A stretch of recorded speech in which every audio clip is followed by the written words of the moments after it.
Je vais tout casser, c'est vrai qu'il va. Aujourd'hui, je suis avec Mathieu. Et il casse le décor. Ça commence bien. Mathieu veut nous parler de Cindy Crawford parce que je prends soin de mon corps car ma carrière en dépend. Exceptionnel travail. Regardez sur moi en 6 semaines l'effet que ça a fait. J'étais chauve et grâce à Cindy Crawford, je le suis encore. On va parler de pirates. Très bien. Alors, Cindy Crawford, dans ta vie, Mathieu, c'est quand même quelqu'un d'important. Alors Cindy Crawford, 1718-1726, c'est la 3e vague du... De la VHS. Il y a la VHS, mais c'est une VHS. C'est une VHS, ouais. C'est une VHS, ça fait longtemps. Tu te souviens quand on les tournait comme ça, là? Ouais, c'était le meilleur moyen de niquer la bande en plus. Ouais, et on faisait ça aussi avec les cassettes audio. Ouais, avec un crayon. Ouais, c'était chic. Et donc, Cindy Crawford et ses entraînements de sport pour avoir un crâne de plage. En toutes circonstances, le ballon de plage est fourni. Ouais, bah tu vois, tu m'as un peu vexée parce qu'elle a maillot de bain rouge et puis tu vois, j'ai pas choisi la bonne robe. Je jure avec le canapé. C'est vrai, je suis désolé.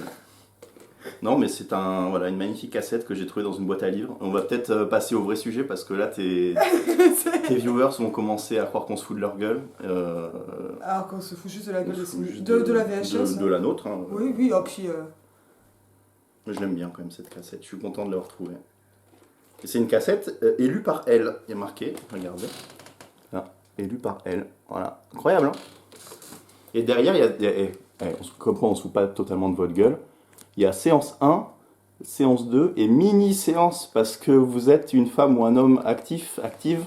Et donc, il faut que vous la fassiez quand vous manquez de temps pour vous ressourcer. Voilà, donc ressourcez-vous, c'est bientôt la rentrée.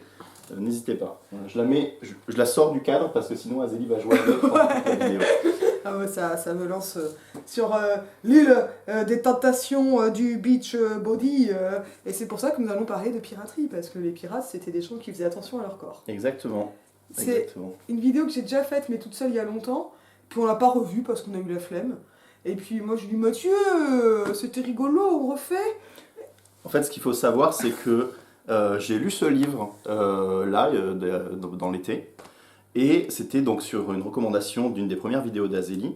Et je me suis dit... Je te l'avais dit aussi, quoi. Tu m'en avais parlé avant de faire la vidéo, ça. Ouais. Tu m'en avais parlé pas mal. J'en ai parlé à tout le monde dessus. Je l'ai lu dans l'été. Enfin, je l'ai acheté il y a... ça fait 1 an. Mais comme je mets toujours 1 an pour lire des bouquins, ben voilà, c'est lu. J'ai lu un bouquin cette année. Incroyable. Pour un mec qui était en études de lettres, c'est vraiment formidable. Bravo à tous, abonnez-vous. Et ouais, du coup, je l'ai lu, j'ai écrit à Azélie, j'ai dit c'est trop cool. Et puis Azélie, comme je suis quelqu'un d'extrêmement charismatique et que j'ai créé un raz-de-marée de swag, les commentaires, les gens étaient déchaînés. Pas sans toi. La vidéo sur Santonio, là, vraiment, les gens se mettaient à nu, corps et âme, c'était vraiment incroyable. Je te raconte pas les petites culottes que j'ai reçues par mail. Ah ben, fais suivre, hein. N'hésite pas à faire suivre pour ma collègue. Et ouais, du coup, comme on était assez content du résultat de cette vidéo, on a dit qu'on allait faire un truc un peu plus informel sur ce bouquin qui nous a plu. Non, parce que sinon on n'a pas de vraie raison de se voir, hein. Faut qu'on ait un projet, parce que c'est notre projet. Ouais, c'est ça, on start-up à mort. Ouais. Enfin voilà, du coup, les pirates, ils étaient dans tous les pays. C'est drôle parce que c'était comme les prolétaires, mais avant les prolétaires. Ouais. Si tu veux peut-être introduire le bouquin ou m'introduire. T'as dit que tu voulais me présenter aujourd'hui. Oui, je voulais te présenter parce que je t'avais pas présenté. T'es pas vraiment un pirate, t'es plus un youtubeur. Du barberousse, moi, tu vois. Non, mais t'es parfait pour faire de la piraterie, tu vois. Il me manque juste le cache-œil. Si tu veux, je te passe mon masque et puis. J'en ai. Avec le masque chirurgical, bon, on est bêtes. Hein. En fait, Mathieu, je t'ai pas présenté, donc t'es étudiant en lettres. Ouais, Ouais, non, mais voilà, tu fais des lettres. De temps en temps, voilà. Je fais des lettres. Par intermittence, comme celle du cœur. On se connaît depuis quoi maintenant? 2015. Ouais, j'allais te dire bien 4 ans, mais tu vois, ça fait plutôt... oui, 2015, parce que L'île aux femmes date de 2015. Et ça a été... Tu vois, vous le trouvez sur ma chaîne, sur la chaîne Féminisme. Je vous mettrai le lien si vous me le demandez gentiment et que j'oublie pas. Et on l'avait fait avec ton ancien coloc, Antoine. Ouais, c'est ça. Et je vous ai rencontré à une crémaillère. C'est ça, à la crémaillère. Je savais qu'on allait se rencontrer. Et Antoine, on était déjà en contact un tout petit peu avant. Ouais. Mais genre 1 semaine, quoi. Ouais. Puis voilà, ça a été le coup de foudre, quoi. Vous êtes mis en colocation, Donc vous étiez déjà en colocation. Ouais, je crois qu'on était déjà en coloc, je me souviens plus. Le temps. Ouais, vous êtes resté longtemps en coloc, c'est plus le cas maintenant. Je pense qu'on fera un jour une vidéo avec Antoine, hein, de toute façon. Peut-être même un retour sur l'île aux femmes en vidéo, ça pourrait être sympa. Ça pourrait être sympa. Qu'est-ce qu'on. Puis bah voilà, on est potes. Alors, si, je t'ai quand même aidé à valider ta licence de lettres. Ma première année et ma troisième année. Ouais. La deuxième année, je me suis débrouillé comme un grand. Ouais, t'as les intermittences. Mais c'est vrai que la première année, t'as bien été derrière moi, ça m'a. Les coups de pied Rétrospectivement, au cul, rétrospectivement, je te dois ma licence quand même, je dois l'avouer.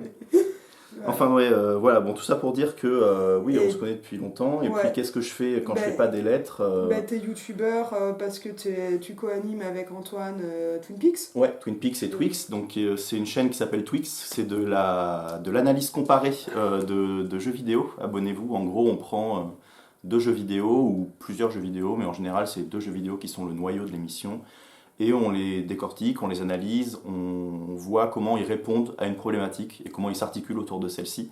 Ça, c'est un peu le petit pitch qu'on a appris par cœur pour expliquer notre chaîne. Alors, quand tu as 3 minutes dans l'ascenseur, avec le patron de YouTube, il faut que tu puisses... Non, mais c'est un truc qu'on t'apprend. Non. Notre décor se casse la gueule, mais parce que tout va à volo. Tiens, je garde le R. Mais parce que Volodine. Quel enfer.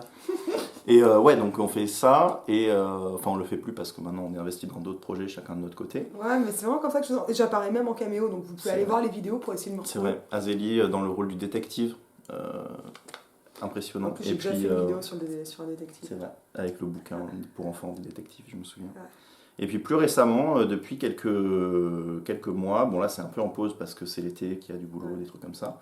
Mais j'anime un podcast audio qui s'appelle Capsule Z et qui aborde les films Dragon Ball Z. Donc voilà, tous les films d'animation qui sont sortis dans les années 80-90, qui sont un peu comment dire, plus ou moins inconnus du grand public, mais qui sont toujours reconnus et appréciés par les fans.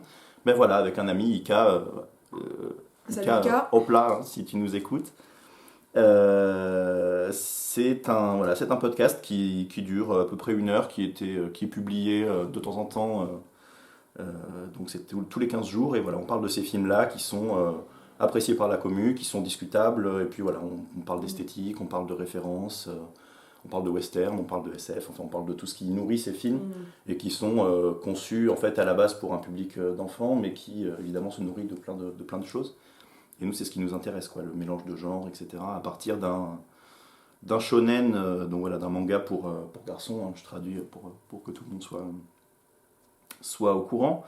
Voilà, donc je fais des bidouilles à droite à gauche. De temps en temps, j'interviens chez des copains, des copines. Je fais des confs, exactement. Je fais des confs surtout sur le jeu vidéo.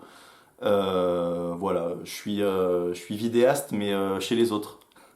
Comme y penser. J'irai tourner chez vous. C'est vraiment ça, j'irai tourner chez vous. Ma chaîne, je la nourris pas, mais par contre, je suis toujours le premier pour aller faire des trucs avec des copains. Ouais, puis tu peux aussi, pour le coup, citer aussi les Creepy As Shit. Ouais, bah oui, pour le coup, Creepy As Shit, c'est grâce à Creepy As Shit que t'avais invité Armoff d'ailleurs, et Thomas aussi, qui est venu pour Umberto Eco. Et Jérémy qui en est proche, quoi. Ouais. Donc voilà, en fait, il y a un cercle qui commence à se créer, une diégèse mystérieuse derrière la caméra qui s'installe. Diégèse dans le sens d'Étienne Souriau, attention, pas celui de Gérard Chenette. Absolument. Soyons précis, attention. J'ai un article qui va être publié au printemps sur ça. C'est pour ça que tu places tes Grave. Mais ouais, voilà, tout ça pour dire que voilà, je viens vous parler aujourd'hui de Piratrice. La vidéo dure 10 minutes, mais on est toujours en train de parler de ma grosse tête. Mais voilà, comme ça vous me reconnaîtrez dans la rue et sur la chaîne d'Azélie pour les prochaines vidéos qu'on fera. Même masqué. Ouais, il aura fallu qu'on se mette un peu de temps. Il t'a plu. Alors pourquoi il t'a plu ? Pourquoi ça t'a plu, Pierre de tous les pays ? Parce que moi je sais pourquoi ça m'a plu à moi, mais je sais pas pourquoi ça t'a plu à toi. Moi je l'ai trouvé très intéressant ce bouquin parce que je le trouve bienveillant avec son sujet, pour commencer. Avant de re-rentrer dans le contenu du livre à proprement parler, je trouve que Rediker, alors je sais pas quelle est la date de publication première, c'est les années 70, non ? C'est pas plus récent que ça. Ou alors c'est un autre... Peut-être 2004 chez Bacon Press. 2004, alors Libertalia c'est 2008-2017, mais je pense que c'est 2004. D'accord, donc je confonds avec d'autres livres, mais voilà, Mais c'est la vieille. C'est la reprise d'une thèse ou d'un article qu'il avait écrit dans les années 70. Ouais, qu'il je amplifie, crois que, voilà, quoi. qu'il a amplifié, qu'il a continué à travailler. Bah, c'est vraiment sa spécialité, en fait. Ouais, Hein. ouais. Bah, comme tu me disais en off, oui, c'est vraiment un historien de la mer. Ouais. Et De la ouais, je mer et des trouve. mouvements sociaux de la mer. Oui, Parce que pour le coup, alors là, ça j'avais dû le dire dans la première vidéo, mais enfin, j'ai pas l'habitude de me voir en vidéo. C'est pour ça que je fais très peu de tu montage. revois pas après, oui, tu cut. Ouais, bah non, je cote pas, mais Enfin, oui, tu fais bah, ton je cote intro dans la et vie, puis. quoi. Non, non, je revois pas les vidéos. Bah, c'est pour ça que j'arrive à les publier, en fait. Oui, parce que sinon, tu voudrais que ce soit mieux à chaque fois. Mais Redica, en fait, il fait un peu le projet qu'avait, il me semble que c'était Bloch, ou Fèvre, donc dans les historiens, tu vois, du premier 20e siècle, de la première moitié du 20e. Euh, Ce qu'il a fait, c'est vraiment une histoire de la Méditerranée, comme un objet d'histoire. C'est Mhm. assez rare. Et en fait, ça, c'est annoncé comme une chose qu'il faudrait faire déjà par Renan dans une note de bas de page quelque part. C'est dans ma thèse. Mais c'est assez intéressant, et parce qu'on passe de la Méditerranée, Rediker, lui, il est plus sur l'Atlantique, parce que ce qui va l'intéresser, c'est bah, évidemment les rapports intercontinentaux. Ouais. Et c'est pour ça que bah, il a fait à bord du négrier sur la traite négrière, qui est ultra complet et franchement dur à lire. Enfin, si c'est pas dur, c'est que vous avez un problème. Les Oui, parce révoltés de que à bord l'Amistad. du négrier, il avait transcrit pas des témoignages, mais il avait fabriqué T'as des des témoignages, témoignages. t'as Ouais. les conditions de vie. Quand tu lis à bord du négrier, t'apprends qu'on savait qu'un bateau négrier arrivait en ville à cause de la puanteur. Mm. Parce que les gens déportés commençaient déjà à être en état de putréfaction vivant. Et tellement, mais comme quand tu sens alors, la comparaison est abominable, et je suis en train déjà de regretter de la faire, mais aujourd'hui, tu peux avoir quelque chose de cette idée-là avec les bateaux pleins de bestiaux. Voilà. Et ça, Oui, ça parce que donne c'est de la les traite. conditions de vie, quoi. La traite négrière, c'est vraiment une très très mauvaise condition de vie, évidemment. Et en fait, une des idées de Rediker, bon, qu'il n'y a pas que chez lui, mais qui synthétise quand même vachement bien, c'est que en fait, le bateau permet l'esclavagisation, donc c'est la réduction en esclavage, déjà dès la prise en Afrique, souvent sur les côtes, mais en fait de plus en plus Ouais. loin dans les terres, mais que la traversée elle-même, qui Oui, dure déjà, plusieurs mois, le transport est un ouais, processus déjà. ouais, le transport est déjà un processus d'assignation, avec beaucoup de révoltes sur les bateaux, et les négriers avaient notamment cette particularité d'avoir des filets pour retenir les suicides, et pour empêcher les gens de se suicider. Mhm. Comme on en trouve des filets suicides, ça a été notamment un peu plus ou moins présent avec France Télécom, ça. Mhm. Dans d'autres circonstances, mais bon. Donc on les reconnaissait de loin, par exemple, les bateaux négriers, et puis dans la bord du négrier, ben, on sait la densité de population, comment les gens étaient nourris, Ouais. comment les marins eux-mêmes étaient maltraités, et ils étaient très maltraités, mais en fait, c'est un processus d'esclavagisation, en fait, le trajet, mais c'est aussi un processus de racialisation, parce que les marins maltraités, avec ce qu'on appelle le chat à neuf queues, c'est-à-dire les faux, etc., parce que les marins étaient quasi obligés d'être marins, enfin Mhm. c'est ultra dur là aussi, Ouais, ouais. mais pour le coup, en maltraitant les personnes réduites en esclavage, se retrouvent elles-mêmes blanchisées. Et donc le processus de racialisation commence sur le bateau. Et il fait même ce rapprochement entre la structure de la prison états-unienne et le négrier, en fait. Et donc là aussi, il est pas le seul à le faire, peut-être qu'il est le premier, j'en sais rien, je suis pas bonne dans ces questions-là. Mais il permet de voir la prison comme le nouveau négrier, quoi. Et qui est ultra important, Ouais. le passage par la prison dans la racialisation états-unienne, mais aussi française, on va arrêter de se... Dans la fin de Pierre de tous les pays, il y a un entretien, alors je sais plus pour qui il l'avait donné, je vais Et retrouver là, la c'est vraiment page du vite fait, historiographie. pour CQFD, pardon. Et ouais, donc il parle justement de ce bouquin-là et il explique, ouais, il y a une petite note où il dit que il y avait comment dire, des prisonniers américains, noirs africains, enfin africains-américains, donc noirs, qui avaient lu le bouquin parce que on avait pu leur distribuer dans les Ouais. bibliothèques des prisons. Et en fait, eux-mêmes disaient Ouais, qu'il y avait des similarités entre ce que eux ressentaient et ce qu'ils décrivaient Ouais. dans le Ouais, bouquin, quoi.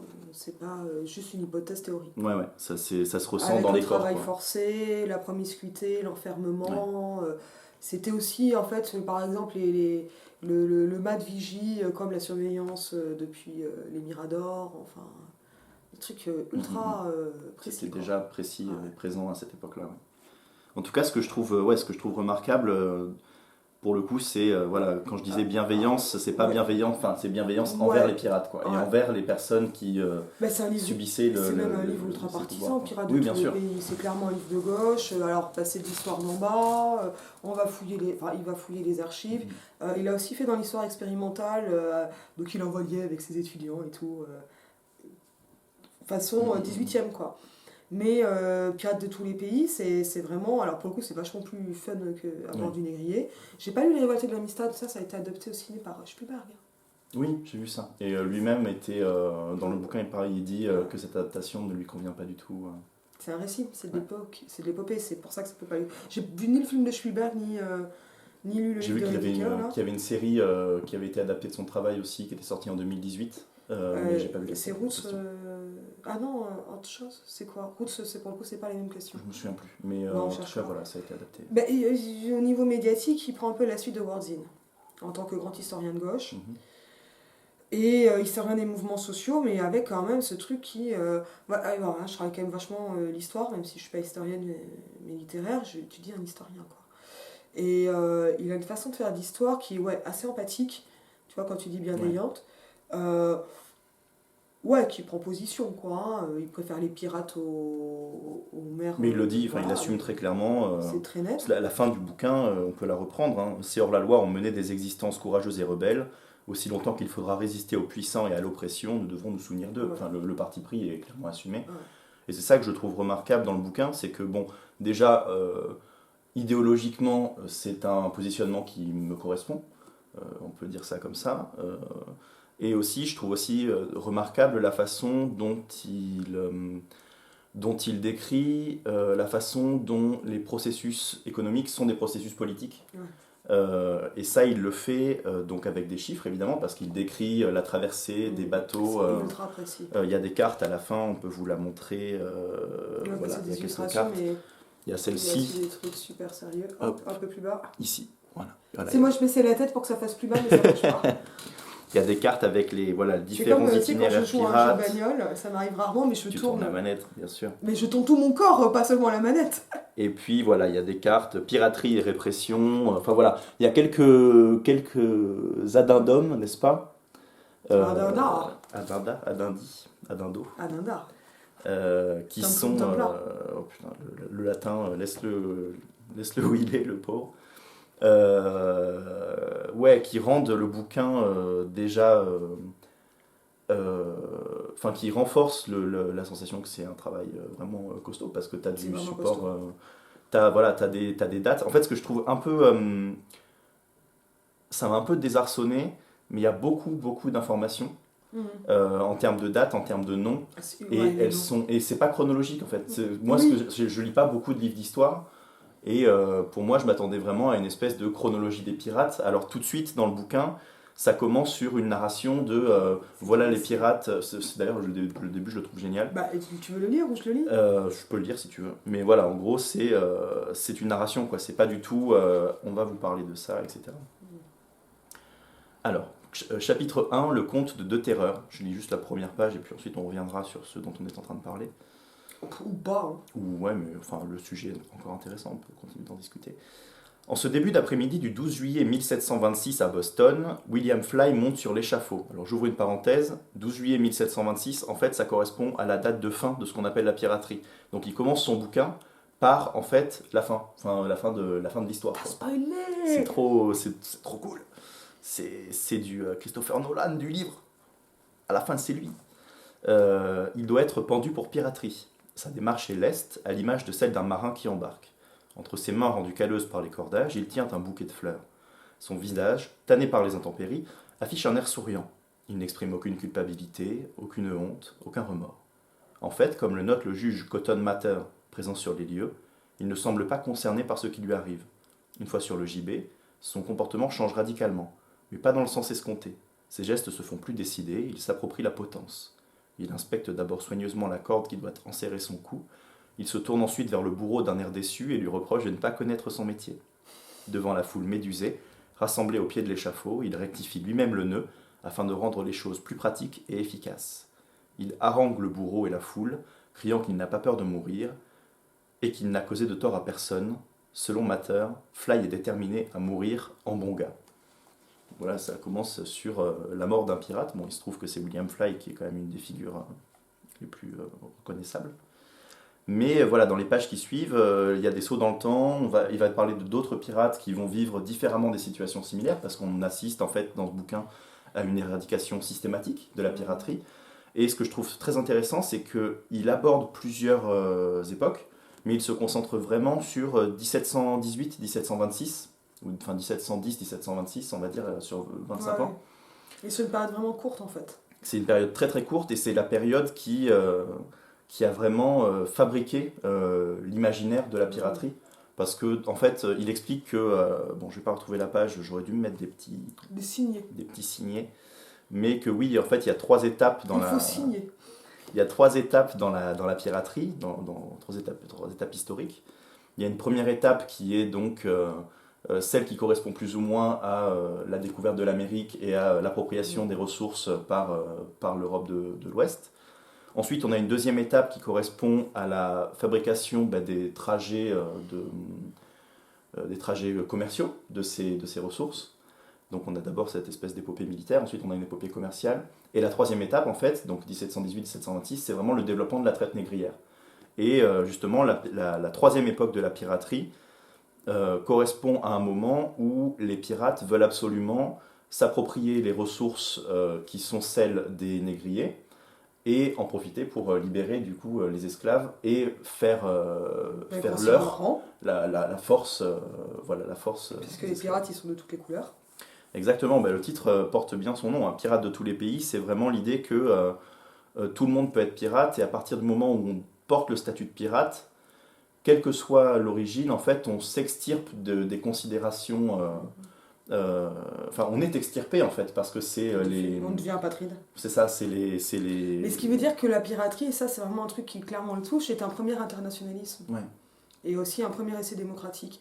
Et ça fait vraiment partie des trucs qui sont ultra mis en avant par Ridiker, et qu'on retrouve en fait dans ce qui est repris en idéologie pirate, donc le parti pirate, l'internet pirate, l'internet comme espace à part, etc. Et ce qui explique pourquoi Adopi est vraiment une question politique, au-delà du droit d'auteur.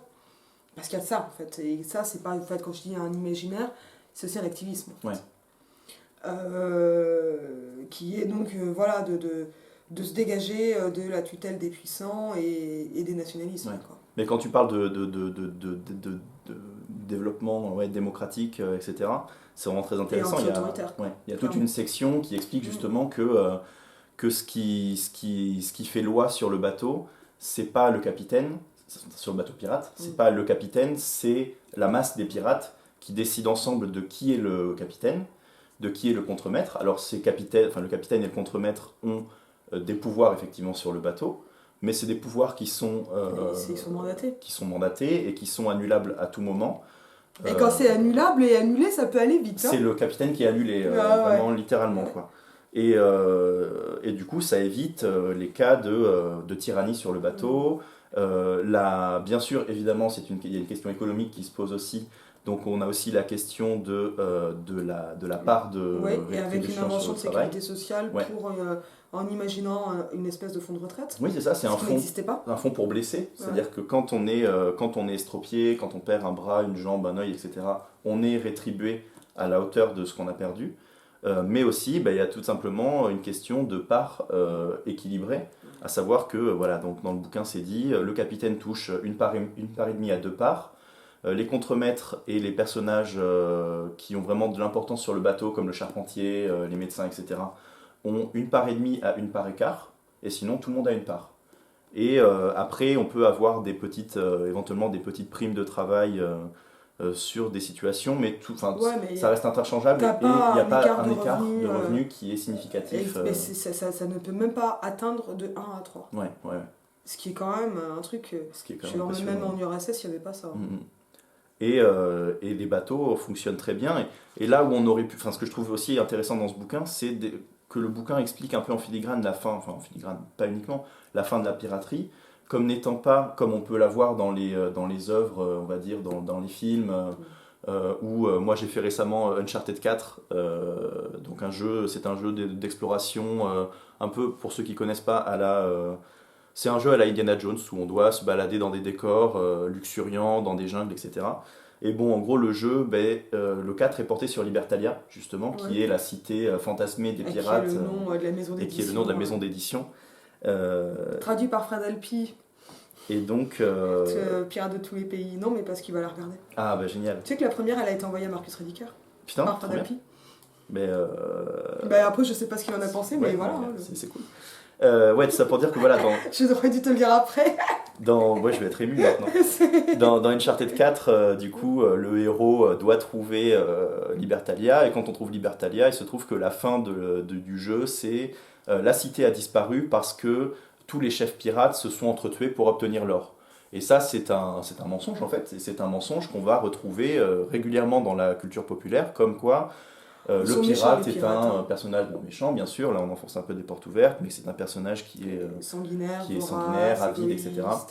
Alors qu'on se rend compte, texte en main, n'est-ce pas, qu'en fait c'est l'inverse, et que ce sont vraiment les forces qui se sont mises en branle du proto-capitalisme, on peut appeler ça comme ça, du pré-capitalisme, qui ont vraiment éliminé ces personnes en engageant des quantités colossales d'argent dans des forces mercenaires et militaires, pour éliminer cette menace à leurs propres intérêts, quoi. Donc déjà, on est effectivement dans une lutte de classe. Ouais, quand tu prends l'Hydre mille un visages de Rediker et Linebaug, je le prononce mal, qui est passionnant mais vachement plus dur à lire, tu peux voir que cette attaque des pirates, c'est une attaque en fait de toute forme de rébellion sur la période 16-18e, ultra vénère, donc de tout ce qui est de l'ordre des jacqueries, donc ce sont les révoltes paysannes.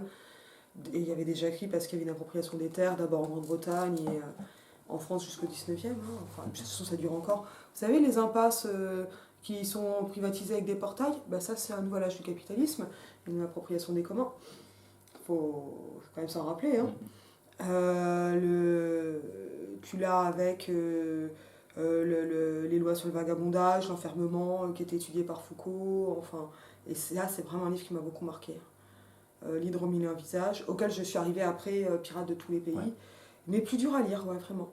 Mais notamment sur l'histoire de ces métaphores. Mais ça, je pense que j'en ferai une vidéo à part. Et là, tu voulais le rapprocher du bateau usine. Oui, exactement, parce que... On l'a pas sous la main, mais on va en parler comme ça. Et là aussi, j'ai fait une vidéo, mais parce que tu me l'avais conseillé. Là, je te l'avais conseillé l'an dernier, parce que c'était vraiment la lecture de l'été dernier. En fait, pour revenir sur le bateau usine de Kobayashi, il était, quand je suis arrivé à la fac en 2012, non 2013, fac de lettres c'est 2013, avant j'avais fait une année d'histoire de l'art, ça intéresse tout le monde. Le CV Mathieu est né en 1995.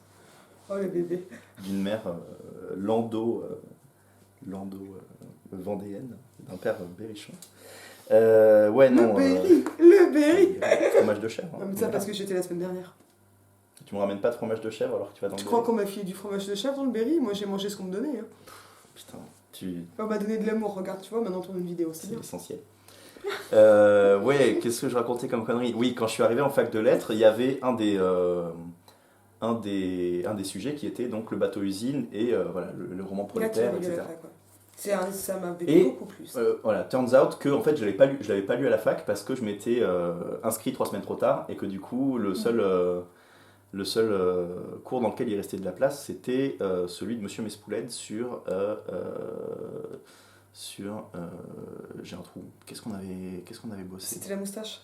Non, ça c'était l'année d'après. L'année d'avant, on avait bossé sur autre chose. Je sais pas, moi j'ai oublié, enfin c'est trop loin. Mais peu importe, moi voilà, le bouquin était au programme et le bouquin m'intéressait. Et donc c'était en 2013 ou 2014. Et j'ai dormi dessus. Et puis l'an dernier, je l'ai trouvé dans une bouquinerie. Et je me suis dit, oh sacré vin, nom de Dieu de bordel, ce truc. T'as racheté le bouquin d'un de tes anciens camarades en fait. Non, je l'avais trouvé neuf et tout. Je l'avais trouvé chez Mola, je crois, ou à la machine à lire, je sais plus. Je l'ai trouvé à la machine à lire. Dans une petite édition, tu sais, c'est chez. C'est Alia. C'est ça, Alia. Et du coup, je l'ai lu vraiment d'une traite et je l'ai trouvé.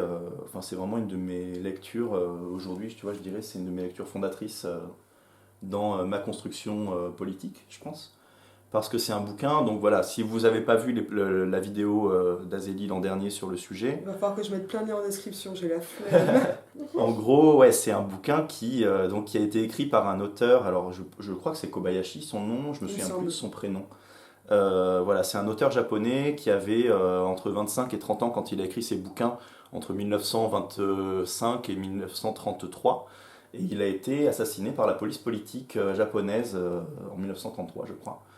Et donc en 1928-1929, il a sorti un bouquin qui s'appelait Le bateau-usine, qui est donc un bouquin qui, c'est écrit dessus, hein, qui parle des rapports sociaux sur un bateau qui pêche des... Alors je me souviens C'est des plus. sardines. C'est des sardines ou des crabes? Non, Je crois que c'est des c'est sardines. des sardines. Enfin, voilà, sur un bateau de pêche. Peut-être que c'est des crabes. Je sais plus. Enfin, ils Une pêchent. pêche, voilà, c'est un bateau de pêche. Et donc du coup, on a la description du jeune qui vient s'employer, donner sa force de travail, qui voit ses amis tomber malades les uns après les autres, qui voit le quartier maître faire C'est preuve de extrêmement cruauté. dur comme C'est condition de extrêmement travail. cruel. Ouais. C'est éprouvant hein, comme lecture. Et donc le bouquin est très court, il fait à peine 100 pages, il fait peut-être 120 pages, quelque chose comme ça. Ça se lit en une après-midi. Et c'est vraiment, un livre que je trouve fondateur, pour le coup, vraiment important. Et donc, ouais, juste je donne une anecdote et après j'établirai un rapport avec Pirates de tous les pays. C'est cool comment tu fais des annonces de plans. C'est que ouais, le bouquin donc, est sorti dans les années 30. Il a immédiatement été censuré par tout le monde. Et le bouquin est un peu tombé dans l'oubli. Kobayashi a écrit quelques bouquins.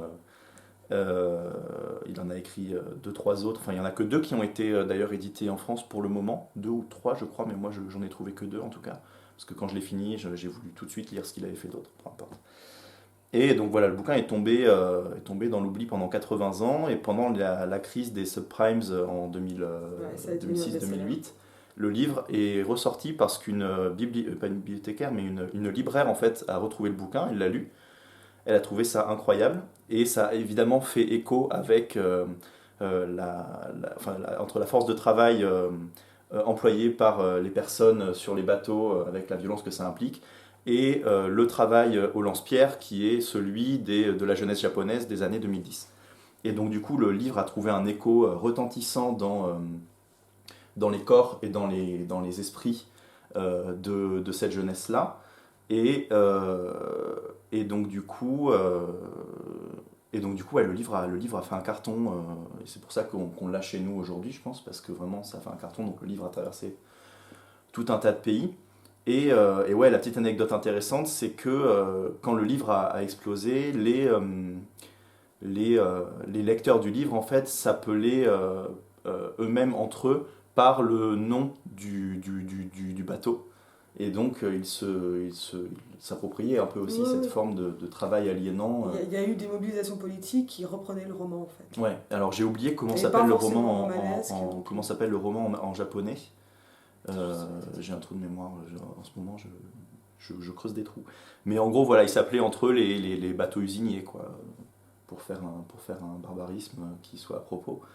Mais ouais, je trouve cette histoire, cette anecdote vraiment fascinante et touchante. Pirates de tous les pays. Et ouais, le rapport il est simple, c'est que en fait j'ai eu l'impression de lire le même livre.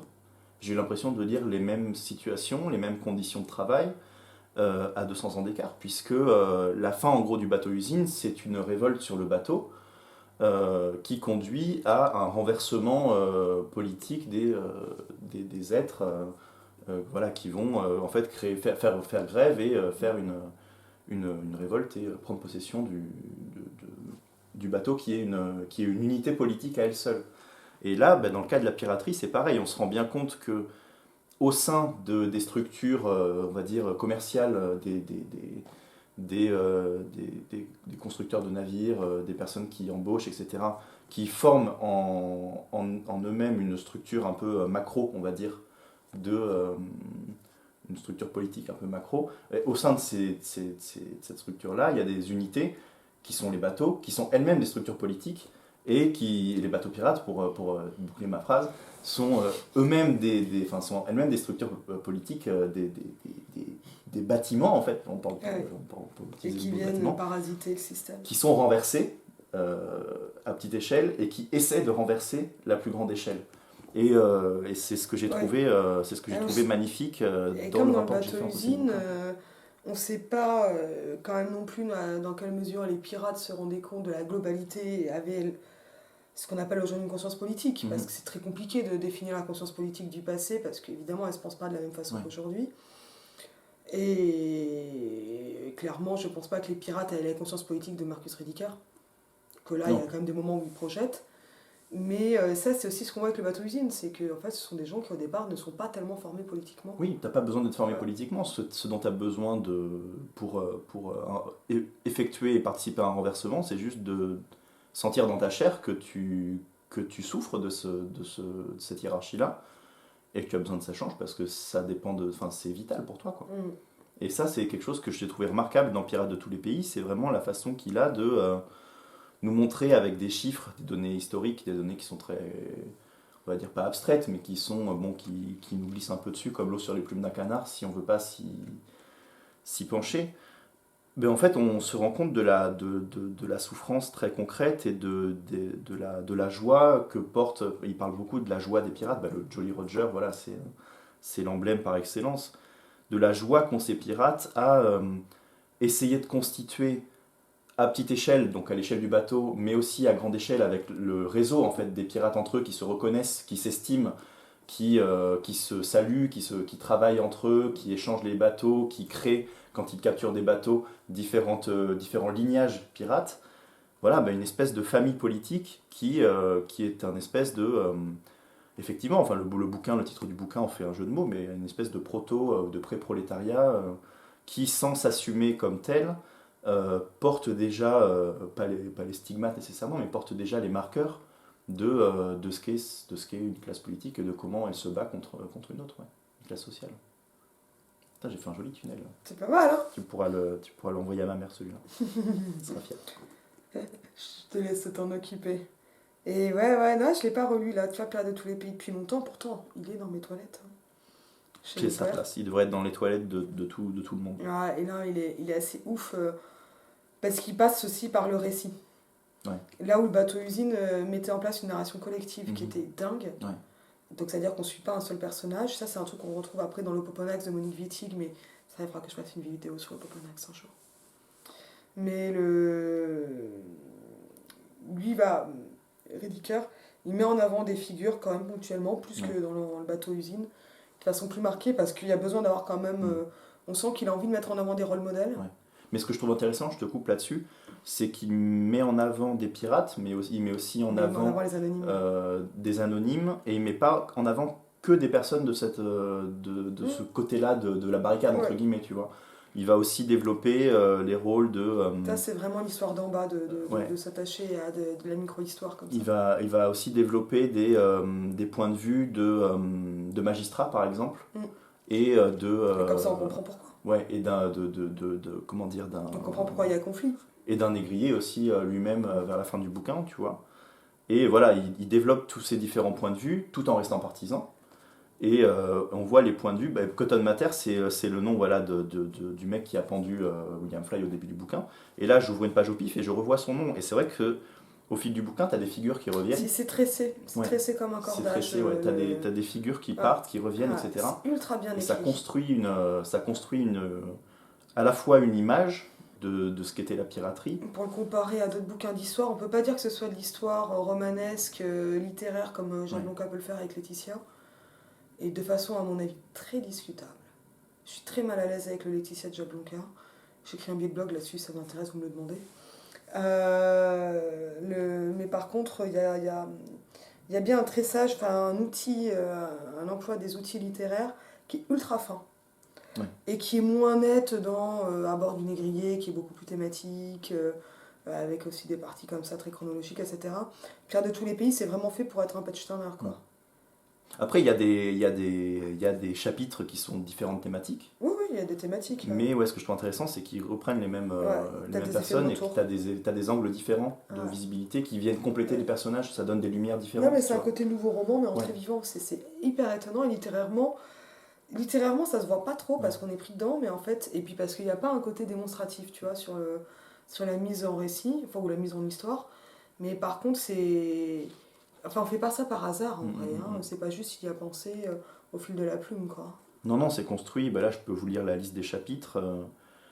En gros, il y a donc le conte de Terreur. Déjà, il annonce dans l'intro que ça va être. Enfin, que c'est un truc qui est un conte Ouais. qui revient, etc., qui est rentré dans l'imaginaire et qui en même temps prend ses sources sans doute dans quelque chose de plus profond et de plus ancien. L'arithmétique politique de la piraterie. Donc là, l'arithmétique politique de la piraterie, c'est très simple, c'est quels sont les Ouais. trajets, comment Etc. vivent les pirates, voilà, c'est quelque Bah, chose c'est de le très décor, quoi, concret. en Voilà. fait. Qui partira faire le pirate, c'est comment on est enrôlé, Mhm. comment on s'enrôle et faire le pirate, voilà, qu'est-ce que ça implique. Le nouveau gouvernement du navire, là on est vraiment sur la cellule Ouais. du Comme ça du donne l'impression bâtiment. de suivre un personnage, alors qu'en fait, on ne suit pas un Oui, personnage. on en suit plusieurs. Rendre justice aux marins, c'était. Alors, nouveau gouvernement du navire, c'était l'organisation, on va dire, spatiale en fait, du bateau, qui est où, qui fait quoi. Et ensuite, le chapitre d'après, c'est donc rendre justice aux marins, c'est quelles sont les règles en fait, comment est régi le Ah, ça, bateau. c'est passionnant. Et ce chapitre-là, c'est vraiment un de mes chapitres préférés. Ouais. Le chapitre qui explique quelles sont les différentes façons de régler un conflit, avec le truc évidemment qui fait rêver, mais c'est le duel sur l'île déserte, où on a un duel au couteau, et au premier sang versé, on arrête. C'est pas nécessairement un duel à mort. Et puis un peu plus loin dans le bouquin, on reparle de ce duel-là, en parlant de Anne Bonny et Mary Read. Et on apprend que, alors je crois que c'est Anne Bonny pour le coup, qui à un moment doit faire un duel contre un pirate pour une question sentimentale justement par rapport à son mec du moment. Et bon, et là ça devient un duel à mort et elle tue pour montrer que son amour et que sa détermination en tant que femme sur le bateau sont plus fortes Parce que d'autres que choses tout, quoi. se jouent. Parce Quoi. que d'autres choses se mêlent exactement. Et on retrouve un peu ce côté très sage, thématique et littéraire. Donc voilà, Rendre justice sous-marin, c'était vraiment génial ce chapitre. Et d'ailleurs, j'ai beaucoup aimé la façon qu'ont les pirates en fait d'isoler une personne qui a eu un comportement répréhensible. On le fout sur une île déserte. Donc Console, en fait, on le punit en le mettant sur une île où il va crever de soif. Et on lui dit qu'il devient gouverneur de cette île. Et je trouve l'idée géniale, ironique, tu vois. hein. Encore une fois, c'est un retournement ironique qui est vraiment hyper savoureux. Donc après, on a le chapitre donc, sur les femmes pirates qui était très chouette aussi. Ouais. Les extirpés du monde, c'est comment. Là, pour le coup, c'est le chapitre où on se met du point de vue des oppresseurs, du point de vue des puissances politiques et Parce qu'il faut commerciales. Et voilà, le chapitre, c'est comment on se débarrasse de cette vermine, quoi, comment on se débarrasse des pirates. Et puis voilà, la conclusion, c'est un défi envers la mort elle-même, puis le sang et l'or, qui sont vraiment des chapitres où on explique la fin de la piraterie, et en fait on boucle avec l'introduction. Et non, c'est hyper bien construit. Le livre est bien construit. En petit regret, on pourrait dire qu'il devrait quand même situer plus précisément que c'est la piraterie occidentale dont il s'agit. Ouais. Il n'y a pas de piraterie africaine, il n'y a pas de piraterie chinoise, c'est pas les mêmes océans, mais c'est pas vraiment celle de c'est l'océan pas son Atlantique. sujet de recherche aussi. Oui, oui, mais c'est-à-dire que j'avais entendu après des trucs sur des piratesses chinoises. Oui, ouais, bien sûr. Il y a eu des émissions de France Q là-dessus. Et je t'ai dit, ah, ridicule, on n'a pas parlé. Et puis après, j'ai réalisé, ah oui, mais c'est pas l'Atlantique. Ouais. Mais en fait, tu devrais le dire. Oui, c'est vrai qu'il aurait pu en parler. Tout simplement parce que là, c'est vrai que pour le coup, ça nous garde dans cette idée que le pirate, c'est celui qu'on imagine. Ouais. Et que déjà, on imagine mal, mais en plus, il y en a d'autres qu'on n'imagine même pas. C'est vrai qu'il n'y a rien pour casser l'image, qui reste un peu dans un imaginaire. Il y a quand même, ouais, mais après, je pense qu'il sollicite cet imaginaire-là comme le parti pirate s'appelle pirate parce que cet imaginaire-là, il a une utilité, une fonction et ça fait du bien de s'y projeter, quoi. C'est clair. Alors, Mathieu, on va faire les pirates. Non, il est très très chouette, quoi. Ça... Non, c'est vrai que ça donne envie de s'organiser, d'inventer des trucs et en rigolant, quoi. Ouais. Un peu comme le MLF, avec plus de bateaux. Puis vraiment, ce que je trouve très bien, on pourra peut-être conclure là-dessus, comme on est un peu dans l'imaginaire, justement, pas par rapport au MLF, mais par rapport à son... Car le MLF ne se conclura jamais. Mais ouais, ce que je trouve très chouette, c'est que après l'avoir lu, ça débunk évidemment l'image du pirate qu'on avait, mais ça n'empêche pas d'apprécier, ça permet justement de construire, voilà, Ça permet de déconstruire, de reconstruire, de jouer au Lego avec ta pensée. Et ton bateau. Et ouais, tu peux aller dans le bain et faire le pirate Ouais. avec tes bateaux. Mais Et ouais, parce ouais, que- c'est très chouette ça. Et puis, ouais, ce qui m'intéresse vraiment de plus en plus, mais tu sais que je veux toujours écrire ce billet sur la statistique du sabotage, parce que finalement ça rejoint le ludisme qu'il y aura ensuite, etc. C'est comment ils reprennent les outils de production, donc, hein, Ouais. le bateau, tout en inversant la hiérarchie, les signes. Il fallait vivre de façon ascétique, et donc bah, on va faire ripaille, etc. etc. quoi. Ce qui est amusant, ouais, c'est qu'il y a Comment vraiment ça- des inversions. Bah, c'est vraiment du sabordage, si Ouais. je puis dire. Ouais, puis tout C'est se pas fait seulement dans. du sabotage. Tout se fait dans. Je suis en forme. Tout se fait vraiment dans une grande joie. Et je trouve intéressant le passage d'ailleurs sur la sexualité. Le fait que les pirates aient une. Enfin, en gros, n'aient pas accès à la sexualité parce que c'est interdit dans les lois pour pas créer de tensions, etc. Et du coup, bah, ils transfèrent ça dans autre chose et bah, ils picolent, quoi. Et ils ne se sont pas posé plus la question et ça fonctionne. Enfin, ça fonctionne jusqu'à ce que les négriers viennent mettre des grands coups de canon là-dedans. Mais en tout cas, ouais, je trouve que le bouquin est intéressant parce qu'il parle de plein de sujets qui vont des plus nobles aux plus quotidiens. Ouais, et triviaux, aux quoi. plus triviaux, ouais. Ah oui, bah, les parties sur le rhum sont quand même assez drôles aussi, quoi. Vraiment très chouette. Voilà. Si vous ne l'avez pas lu, lisez-le. Si vous l'avez lu, venez en parler Relisez-le. avec nous en commentaire. Mais même quand on n'a pas lu, on peut venir en commentaire. Oui, venez parler de ce que vous n'avez pas lu. Hein. Il y en a qui font très bien ça à la fac. J'en suis la preuve vivante. Je vous dis à bientôt. Oups.